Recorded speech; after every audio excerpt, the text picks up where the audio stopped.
CBD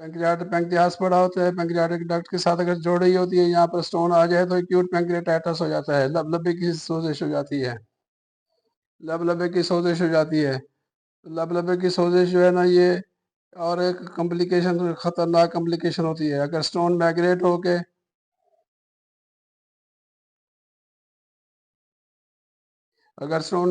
होके छोटी आंत के अंदर चला जाए तो आंत के ऑब्स्ट्रक्शन भी कर सकता है, इसको इंटेस्टिनल ऑब्स्ट्रक्शन कहते हैं। तो ये जो सिम्टोमेटिक गॉलस्टोन होता है, ये इसकी बड़ी कॉम्प्लिकेशंस होती हैं, तो इसलिए इसको इग्नोर नहीं किया जा सकता। और सिम्टोमेटिक गॉलस्टोन को जो है वो हमें डिफ्रेंशिएट करना पड़ता है, कुछ कंडीशन से उससे फ़र्क करना पड़ता है, उसे डिफरेंशियल डायग्नोसिस बनानी पड़ती है कि कौन कौन सी जो है बीमारियाँ हैं और हो सकती हैं जो इससे मिलती जुलती बीमारियाँ हो सकती हैं।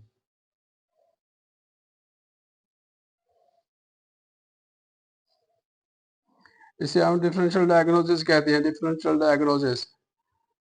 एक तो इसको हमें डिफ्रेंशिएट करने के लिए एक्यूट अपेंडिसाइटिस बड़ी कॉमन पेट की बीमारी है, लेकिन ये राइट साइड पे होती है और नीचे की तरफ होती है, एक्यूट कोलिसिस, एक्यूट अपेंडिसाइटिस। इसका क्राइटेरिया है हमारे पास, जिसे हम एल्वोराडो स्कोर कहते हैं एक्यूट अपेंडिसाइटिस का। उससे हम डायग्नोज करते हैं। ये राइट साइड पे दर्द होता है और नीचे की तरफ दर्द होता है, पित्ते का दर्द ऊपर की तरफ होता है और अपेंडिक्स का दर्द नीचे की तरफ होता है, और हाथ लगाने से टेंडर होता है और सवियर दर्द होता है। और इसकी डिफरेंट प्रेजेंटेशन होती हैं, और एक प्रेजेंटेशन इसकी कोलिसिस्टाइटिस से मिलती है, जिसको डिफ्रेंशिएट करना ज़रूरी होता है। और दूसरा ये है कि इसका डिफ्रेंशिएट करने के लिए हमें पेप्टिक अल्सर परफोरेशन से डिफ्रेंशिएट करना पड़ता है।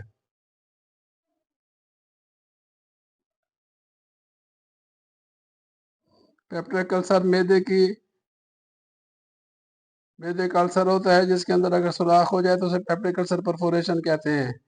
ये सुराख जो है ना, जो मैदे की चीज़ें हैं या छोटी आंत ड्यूडेनम की चीज़ें हैं, इनको जो है पेरिटोनियल कैविटी के अंदर चला जाता है और पेरिटोनाइटिस होता है। और ये एक्यूट कोलिसिस्टाइटिस और अपेंडिसाइटिस दोनों से मिलता जुलता है और ख़तरनाक हालत होती है और फौरी ऑपरेशन की ज़रूरत होती है। और एक्यूट पैंक्रियाटाइटिस के बारे में हम डिस्कस कर चुके हैं कि ये कॉम्प्लिकेशन भी होती है, लेकिन इसे डिफरेंशिएट भी करना पड़ता है कि ये गॉल स्टोन है या परफोरेटेड अल्सर है या पैंक्रियाटाइटिस है। एक्यूट पैंक्रियाटाइटिस, ये पेन होता है एपिगैस्ट्रियम के अंदर, पेट के ऊपर के दरमियानी हिस्से के अंदर दर्द होता है। ये दर्द जो है, ये जो है दर्द जो बैठने और आगे की तरफ लीन करने से कम हो जाता है, लेटने से दर्द ज़्यादा होता है। तो जब पेशेंट बैठा होता है तो इसके अर्ली स्टेजेस में हम देखते हैं कि पेशेंट आगे की तरफ झुका हुआ होता है, वो कहता है मुझे शदीद एपिगैस्ट्रियम में दर्द है, और वो आगे की तरफ झुका होता है, उसको इसको कहते हैं एक्यूट पैंक्रियाटाइटिस का दर्द है। इसकी तशखीस करते हैं और फिर इसको हम गुर्दे के दर्द से एक्यूट पायलोनेफ्राइटिस से डिफरेंशिएट करते हैं।